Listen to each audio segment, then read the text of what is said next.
स्वागत है आपका पॉजिटिव इनबॉक्स हिंदी चैनल पर। इस चैनल पर आपको नई नई और दिलचस्प कहानियाँ मिलती हैं। अगर आप पहली बार इस चैनल पर आए हैं तो चैनल को सब्सक्राइब कर लीजिए और वीडियो अच्छी लगे तो कमेंट और लाइक करना बिल्कुल मत भूलिएगा। बहुत ही पुराने समय की बात है। श्यामू जो कि अपनी माँ के साथ एक गांव में रहता था। श्यामू गरीब होने की वजह से अपनी शिक्षा ग्रहण ना कर सका, इसीलिए वो अपना जीवन चलाने के लिए घास काट कर बेचता था। इस काम से उसे उतने ही पैसे मिलते जिससे कि माँ बेटे का गुजारा बड़ी ही मुश्किल से चलता था। यही कारण था कि श्यामू की अब तक शादी नहीं हुई थी, हालांकि उसकी उम्र शादी के लायक हो चुकी थी। श्यामू की माँ को इस बात का बड़ा ही दुख था और वो चाहती थी कि जल्द से जल्द अपने बेटे के लिए एक चांद सी दुल्हन लेकर आए और फिर उसके घर में भी बच्चों के हंसने रोने और उधम मचाने की आवाजें आएं। अब क्योंकि वह लोग बड़े ही गरीब थे, इसीलिए कोई इसके बेटे से रिश्ता नहीं जोड़ता था। सब लोग यही कहते थे कि हमने गरीब के घर में बेटी ब्याह कर कोई गलती नहीं करनी। श्यामू की माँ अपने पोते पोतियों के साथ खेलना चाहती थी, लेकिन श्यामू बेचारा बड़ा ही मजबूर था। इतनी कड़ी मेहनत करने के बाद भी उसके पास इतने पैसे नहीं बचते थे जिससे कि वो अपनी शादी कर सके और अपनी माँ की इच्छा पूरी कर सके। दिन ऐसे ही गुजरते जा रहे थे। श्यामू की माँ इस दुख के कारण बीमार रहने लगी। माँ की ऐसी हालत देखकर श्यामू अक्सर परेशान रहने लगा। वह जहाँ पहले 3-4 रुपए की घास काट लेता था, अब 2-2.5 रुपए पर आ गया था। काम करने में उसका बिल्कुल भी मन नहीं लगता था। जरा सी घास काट कर ही उसका मन हिम्मत हार जाता था और वह हाथ पर हाथ धरकर बैठ जाता। कहाँ तो वो पहले 1.5 मन घास अकेला ही सिर पर उठाकर ले आता था और कहाँ अब उसे सिर्फ 20 किलो घास उठाना भी मुश्किल पड़ता था। जिन लोगों को वो घास बेचता, वो लोग अक्सर उससे पूछते, आजकल तुम बहुत ही कम घास लेकर आते हो। श्यामू जवाब में एक ही बात कहता, गरीबी ने मुझे जवानी में ही बूढ़ा कर दिया है, अब नहीं काटी जाती मुझसे ये घास। मगर एक दिन ऐसा हुआ कि जब वो जंगल में घास काटने के लिए गया तो एक हिरन नजर आया जो जमीन पर गिरा हुआ बुरी तरह से तड़प रहा था। श्यामू दौड़कर जैसे ही उस हिरन के पास पहुंचा तो ये देखकर दंग रह गया कि इस हिरन की गर्दन में एक लंबा सा तीर चुभा हुआ था, जिसकी वजह से हिरन की गर्दन से बहुत ही खून निकल रहा था। श्यामू ने आव देखा ना ताव और जल्दी से वो तीर हिरन की गर्दन से निकाल दिया। इसके बाद श्यामू ने हिरन के जख्म पर एक कपड़ा बांध दिया। ऐसा करने से हिरन का खून निकलना बंद हो गया। वो हिरन मौत के मुंह में जाने से बच गया। इतनी ही देर में घोड़े पर बैठा हुआ एक शिकारी वहां पर आया, जिसे देखकर वो हिरन जख्मी हालत में ही खड़ा हुआ और तुरंत वहां से भाग निकला। इससे पहले कि वो शिकारी इस हिरन पर दूसरा तीर चलाता, वो हिरन झाड़ियों में गुम हो गया। शिकारी को बड़ा ही गुस्सा आया। वह अपने घोड़े से उतरा और उसने श्यामू की पिटाई कर दी। अपना गुस्सा निकालकर वो शिकारी वहां से चला गया। कुछ ही पलों के बाद हिरनों का एक पूरा झुंड श्यामू की तरफ आता हुआ दिखाई दिया। उसमें से एक हट्टा कट्टा हिरन आगे बढ़कर श्यामू के पास आया और वो बोलने लगा, भले मानस, हम तुम्हारा शुक्रिया अदा करने आए हैं क्योंकि तुमने हमारे राजा की जान बचाई है। अगर आप बुरा ना माने तो इस उपकार के बदले में हम आपको एक उपहार देना चाहते हैं। श्यामू ये देखकर हैरान था कि किस प्रकार ये हिरन मनुष्यों की बोली बोल रहे हैं। हिरन ने आगे कहा कि अगर आप हमारी बात मान लेंगे तो हमें बड़ी ही खुशी होगी। हिरन ने भांप लिया था कि श्यामू उन्हें मनुष्यों की तरह बोलता देखकर हैरान है। हिरन आगे कहने लगा, भले मानस, तुम हैरान मत हो। इस जंगल में रहने वाले हिरन मनुष्यों की बोली बोल सकते हैं और इसकी वजह यह है कि मनुष्यों की तरह बोलने की शक्ति वन देवता ने हमें दी है और ये वन देवता का वरदान है जो हजारों साल पहले हमारे पूर्वजों को वन देवता ने दिया था। तभी से इस जंगल के हिरन मनुष्यों की बोली बोल सकते हैं। इसके अलावा एक और चीज वन देवता ने हमें दी थी और वो है उनका खजाना। वो खजाना एक सोने के संदूक में बंद है। उस संदूक को हमने आज तक नहीं खोला, क्योंकि हमारे लिए हीरे जवाहरात सब बेकार हैं। भला हम जंगली जानवरों को खजाने से क्या काम है। हमारे राजा आपको वो खजाना देना चाहते हैं ताकि आपके उपकार का बदला चुकाया जा सके। हिरन ने जब अपनी बात पूरी कर दी तो श्यामू ने कहा, वन देवता का वो खजाना कहीं मेरे लिए मुसीबत ना खड़ी कर दे। मैं गरीब आदमी हूँ, कहीं लेने के देने ना पड़ जाए। ये सुनकर हिरन कहने लगा, हमने तो वो संदूक आज तक खोला नहीं। वो जैसा है वैसे का वैसा ही हजारों सालों से बंद पड़ा है। मेरा ख्याल है कि आपको उससे कोई नुकसान नहीं होगा। श्यामू हिरन की इस बात को सुनकर कुछ संतुष्ट हो गया और सोचने लगा, वैसे भी मैं इस समय जिस तरह की गरीबी की जिंदगी से गुजर रहा हूँ, इससे ज्यादा बुरा मेरे साथ क्या होगा।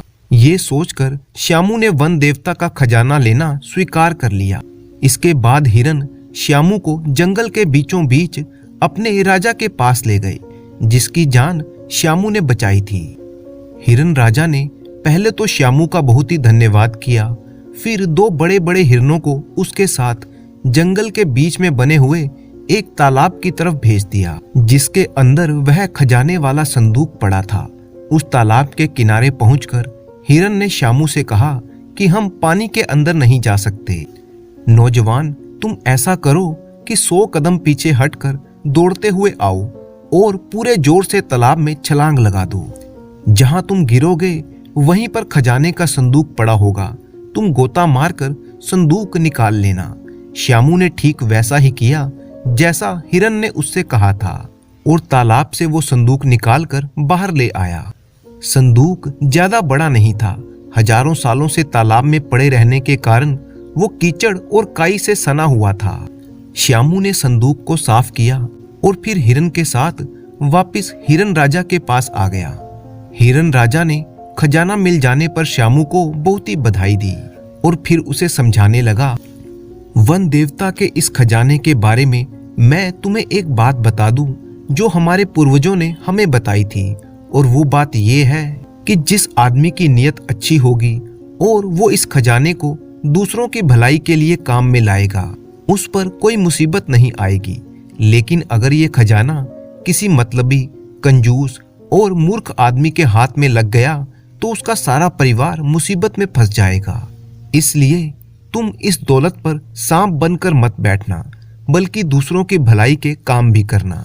श्यामू हिरन राजा की इस बात को पल्ले बांधकर घर वापस लौट आया। घर पहुंचकर उसने सारी बात अपनी माँ को बताई।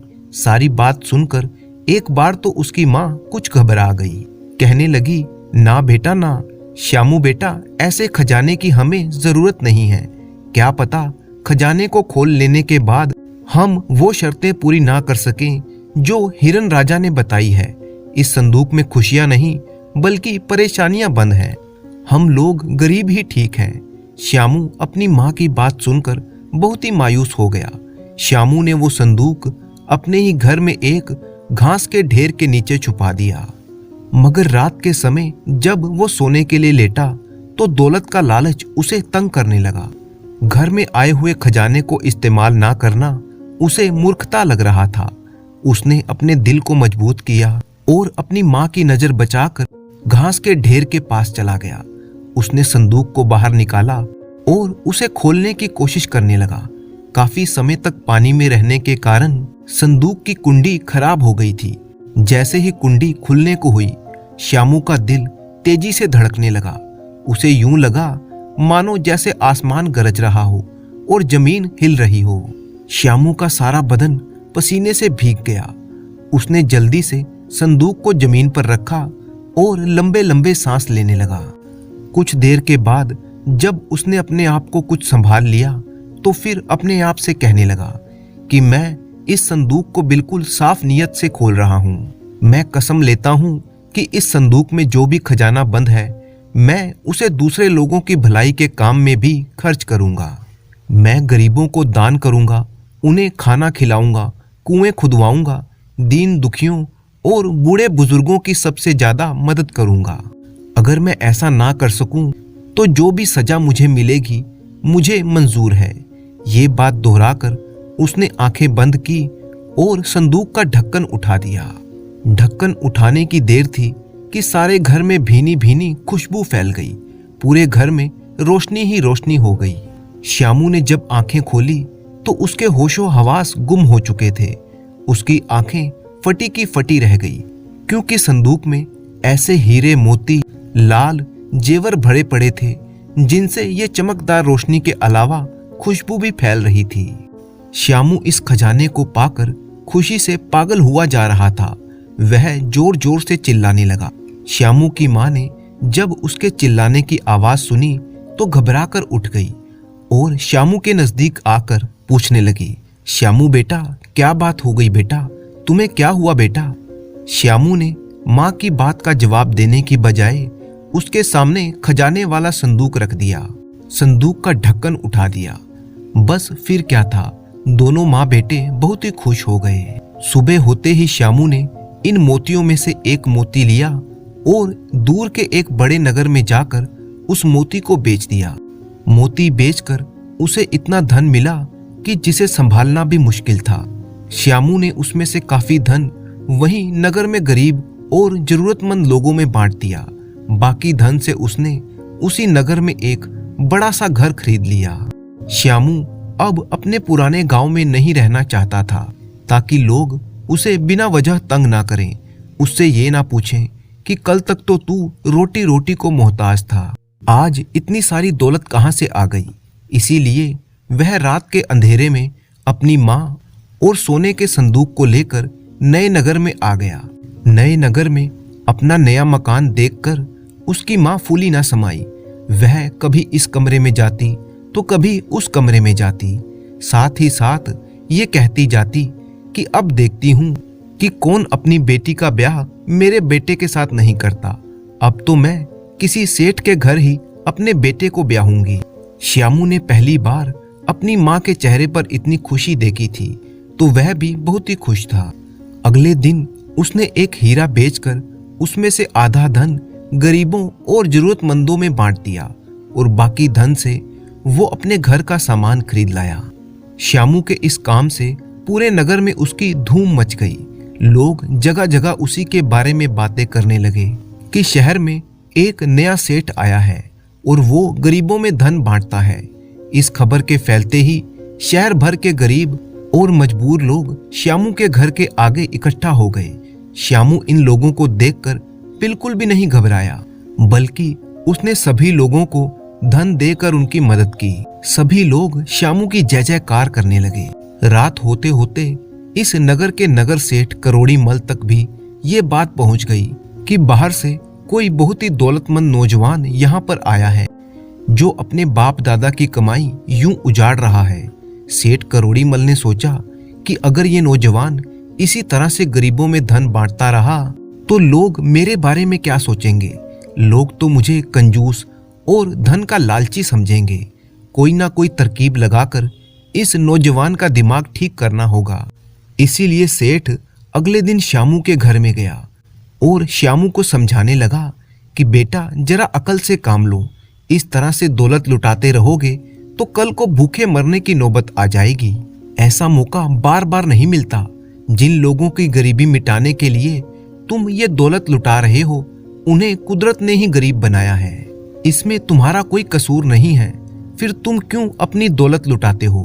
तुम सिर्फ अपने काम से काम रखो। श्यामू सेठ करोड़ी मल की नसीहत मानकर शायद बहक जाता, लेकिन उसे अपनी कसम याद थी। इसीलिए उसने सेठ करोड़ी मल को टाल दिया। अब सेठ करोड़ी मल ने दूसरी चाल चलने का फैसला किया।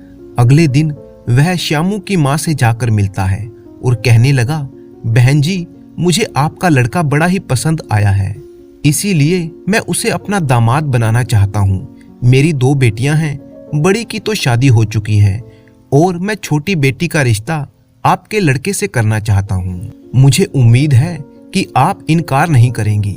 श्यामू की माँ ये सुनकर खिल उठी कि नगर सेठ खुद अपनी बेटी का ब्याह श्यामू के साथ करना चाहता है। इससे ज्यादा उसे और क्या चाहिए था। श्यामू की माँ ने झट से हाँ कह दी। श्यामू उस समय घर पर नहीं था।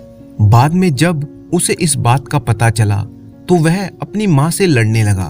कहने लगा, माँ, तूने नगर सेठ की बेटी के साथ रिश्ता क्यों स्वीकार कर लिया? अगर अमीर लोग अमीर लोगों में ही शादियां करते रहेंगे तो फिर गरीब लोगों के दिन कैसे बदलेंगे? देख लेना, सेठ की बेटी हमारे घर आकर हमें अपने वचन पर कायम नहीं रहने देगी।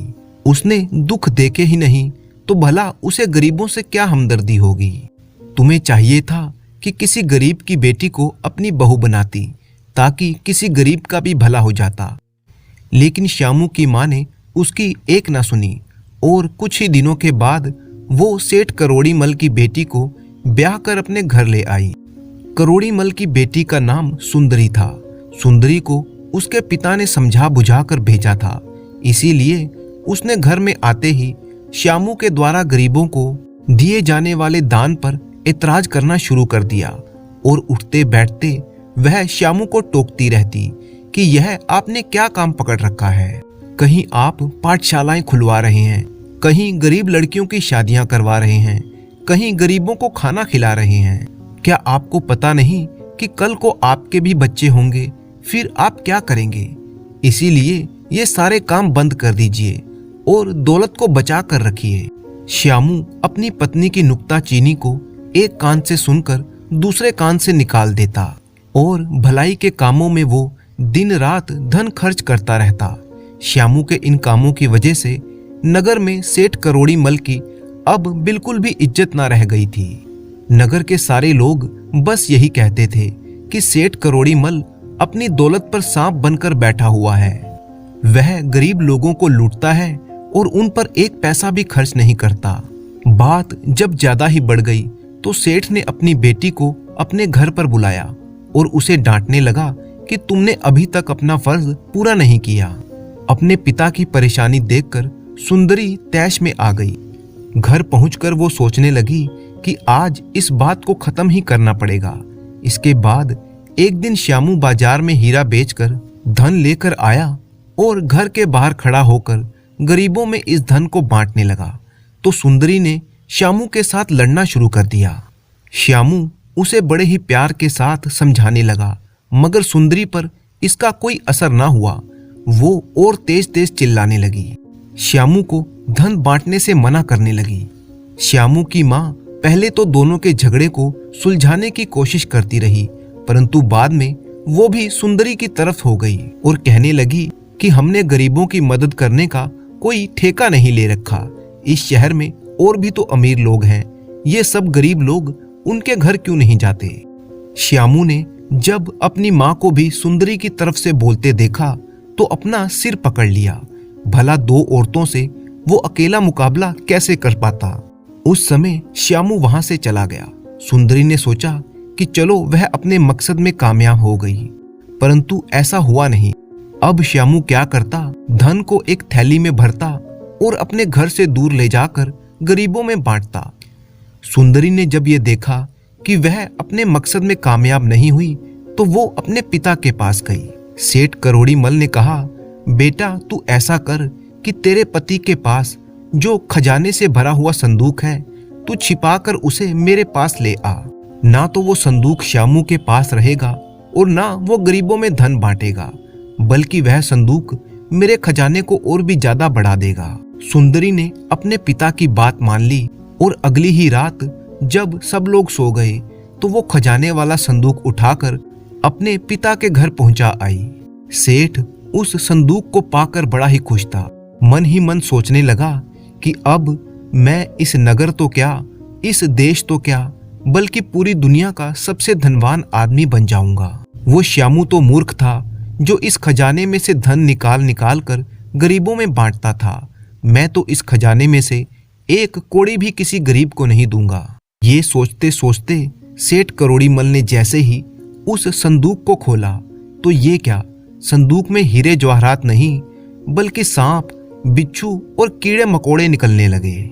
ऐसा इसलिए हुआ क्योंकि वन देवता के खजाने की यही शर्त थी कि अगर वह किसी कंजूस और बेईमान आदमी के हाथ लग गया तो वो आदमी मुसीबत में फंस जाएगा। इस तरह से सेठ करोड़ी मल भी मुसीबत में फंस गया। वह अपने घर से निकला और श्यामू के घर की तरफ भागने लगा। जोर जोर से चिल्लाता जा रहा था, श्यामू बेटा मुझे बचाओ, मुझे इन सांप और बिच्छुओं से बचा लो। श्यामू के घर पहुंचकर उसने सारी सच्चाई श्यामू को बता दी। सारी बात जानकर श्यामू को अपनी पत्नी और ससुर पर बड़ा ही गुस्सा आया। इसके बाद श्यामू जब उस संदूक के पास पहुंचा तो संदूक से निकलने वाले सांप बिच्छू वापस संदूक में चले गए। श्यामू ने वो संदूक उठाया और वापस उसे अपने घर में ले आया। अब श्यामू ने मन ही मन में एक फैसला कर लिया था कि वो इस संदूक को वापस तालाब में फेंक आएगा। उसी दिन रात के समय जब सब लोग सो गए तो श्यामू ने संदूक उठाया और सबसे नजरें बचाते हुए संदूक वापस तालाब में फेंक दिया। अब किसी को भी ये मालूम नहीं था कि वो संदूक कहाँ पर गया। इसके बाद श्यामू के पास जो धन था उसने उस धन से अपना व्यापार शुरू किया। अपने व्यापार की कमाई में से जो भी मुनाफा होता उसमें से एक बड़ा हिस्सा वो गरीबों में बांट देता। इस घटना के बाद से कभी सेठ करोड़ीमल, सुंदरी और श्यामू की माँ ने श्यामू के काम में दखल नहीं दिया। भलाई के काम करते करते श्यामू का व्यापार भी दिन दुगना और रात चौगुना तरक्की करने लगा और अब श्यामू इस नगर का एक बहुत ही बड़ा सेठ था और साथ ही साथ वो गरीबों का दाता भी था।